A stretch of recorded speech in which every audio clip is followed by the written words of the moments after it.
이 두 가지를 잘 보고 구매하셔야 현명한 투자입니다. 건폐율과 용적률에 대해서 알아보았는데요. 오늘의 결론, 몰라서 손해보지 말자. 오늘은 주택을 짓거나 투자할 때 꼭 알아두어야 하는 개념, 바로 건폐율과 용적률에 대해 이야기를 나눠볼까 합니다. 부동산 용어가 익숙하지 않으신 분들도 쉽게 이해할 수 있도록 차근차근 설명드리겠습니다. 건축이나 부동산 투자에서 건폐율과 용적률이 중요하다고들 하는데요. 사실 이 두 개념만 제대로 알아도 지을 수 있는 건물의 크기와 층수, 그리고 투자 가치까지 어느 정도 파악할 수 있습니다.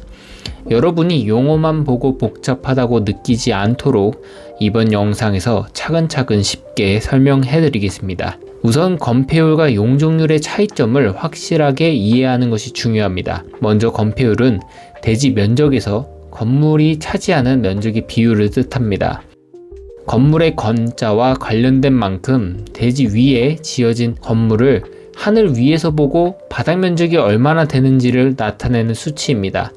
반면에 용적률은 대지 면적 대비 건물 전체 층을 다 합친 면적 비율을 의미합니다. 여기서 용은 용자, 즉 쌓아 올리다의 개념으로 보시면 됩니다. 짐을 차곡차곡 쌓는 용달차처럼 각 층을 쌓아 올려 그 전체 면적의 비율을 보는 것이지요. 이해를 돕기 위해 간단한 예를 들어볼게요. 대지 면적이 100평인 곳에서 건폐율이 50%라면 100평의 대지 중에 건물의 바닥 면적이 차지할 수 있는 최대 면적은 100평 곱하기 50%, 즉 50평이 됩니다. 이제 용적률로 넘어가서 같은 대지에 용적률이 200%라고 가정한다면 건물의 연면적이 100평의 200%, 즉 100 곱하기 200%이기 때문에 2배, 200평까지 가능합니다. 바닥 면적을 50평으로 설계한다면 최대 4층, 50평이라면 4층까지 지을 수 있다는 계산이 나옵니다. 다음으로 첫 번째 예시를 통해 이 개념을 적용해 볼까요? 같은 면적의 대지라도 지역에 따라 지을 수 있는 건물의 크기와 층수가 다릅니다. 예를 들어 일종 일반 주거지역과 자연녹지 지역에서의 차이를 살펴보겠습니다. 일종 일반 주거지역은 건폐율이 60%, 용적률이 100에서 200%로 적용돼요. 따라서 100평의 대지라면 건물 바닥 면적을 최대 60평까지 사용할 수 있습니다. 용적률이 200%이므로 최대 연면적은 200평이 됩니다. 이를 바탕으로 건물의 바닥 면적을 50평을 한다면 최대 4층, 60평을 한다면 3층까지 지을 수 있습니다. 자연 녹지 지역은 환경 보호를 위해 개발 제한 기준이 더 높습니다. 건폐율이 20%, 용적률이 50에서 100% 정도로 한정되어 있습니다. 그래서 100평 대지라면 건물 바닥 면적을 최대 20평까지 쓸 수 있습니다. 그리고 용적률이 100%라면 각 층을 20평씩 쌓아 올려도 최대 5층까지 지을 수 있죠. 이런 제한 때문에 넓은 대지에서도 큰 건물을 짓기에는 어려움이 있고 최소 200평 이상은 되어야 40평의 건물을 세울 수 있게 됩니다. 자연녹지의 제한으로 인해 더 넓은 대지가 필요하게 되며 이런 규정은 땅의 활용과 환경 사이의 균형을 맞추기 위함입니다.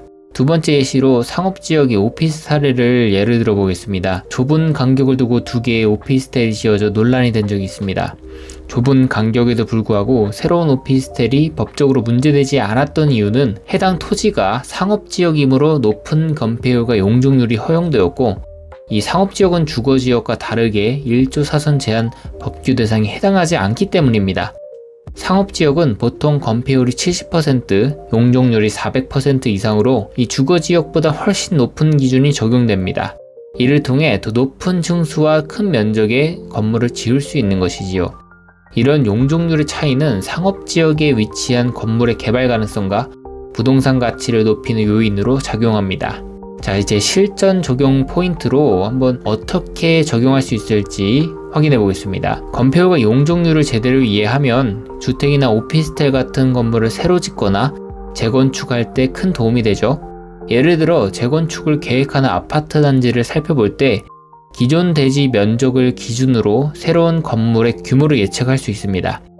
용적률이 높을수록 더 많은 연면적을 확보할 수 있기 때문에 재건축이 가능한 대지와 불가능한 대지를 쉽게 구분할 수 있습니다. 재건축은 특히 세대당 토지 평수를 보는 게 유용합니다. 일반적으로 세대당 15평 이상이면 재건축 시 소위 먹을 게 있고 20평이 좀 넘어가야 배가 좀 찬다, 이렇게 볼 수 있겠습니다. 두 번째 실전 적용 포인트를 보게 되면 단독주택과 수익형 부동산을 볼 수 있겠죠. 이 두 가지 용적률과 건폐율을 알게 되면 투자할 때도 유용합니다. 단독주택을 원룸이나 빌라로 재건축해 수익형 부동산으로 전환하려 할 때 지역의 건폐율과 용적률을 확인하면 좋습니다. 건폐율이 낮으면 땅이 커야 적절한 건축 면적이 나오기 때문에 토지 비용이 증가할 수밖에 없고, 용적률이 낮으면 실질적으로 사용할 면적이 작아서 수익률이 안 나오겠죠. 아무래도 주거지역보다는 준주거지역, 또 위로 가면 상업지역이 좋을 텐데, 준주거지역으로 예를 들면 건폐율과 용적률이 서울 기준으로 각각 60%, 400%로 이 100평 대지에 짓게 되면 바닥 면적 60평, 이 6층을 지을 수 있으니까 더 많은 세대나 원룸을 배치할 수 있게 되어 수익성이 높아지겠죠. 반면 건폐율과 용적률이 낮으면 층수나 세대수를 줄여야 되기 때문에 수익성에 차이가 생길 수밖에 없습니다. 세 번째 실전 적용 포인트는 다른 영상에서 자세히 다룰 만한 내용인데요. 마지막으로 접도 요건에 대해서 말씀드리겠습니다. 건축을 할 때 전면 도로와의 접도 요건도 굉장히 중요하죠. 예를 들어 연면적이 2000제곱미터 이하인 건물은 이 폭 4m 이상의 도로에 이제 2m 이상 접해야 합니다. 만약 대지가 이 규정을 충족하지 못하면 소유한 대지 일부를 이 도로 확보에 사용해야 함으로 대지 면적이 줄어들게 됩니다. 내 땅을 내어줘야 된다는 얘기죠. 이는 건폐율과 용적률에도 영향을 미치니까 건물의 층수나 규모에 제한을 줄 수밖에 없습니다. 예를 들어 3.5m 도로에 접한 대지는 0.5m를 추가로 확보해야 하는데, 이 도로 양쪽으로 면에 있으면 각각 0.25m씩 확보하면 되지만, 이 하천이나 경사지 이렇게 추가로 확보할 수 없는 경우는 내 땅을 온전히 0.5m를 내어줘야 건축 허가가 나게 됩니다. 이렇게 확보된 도로는 대지 면적에서 제외되니까 결국 이제 건폐율과 용적률 계산에 불리하게 작용하게 되겠습니다.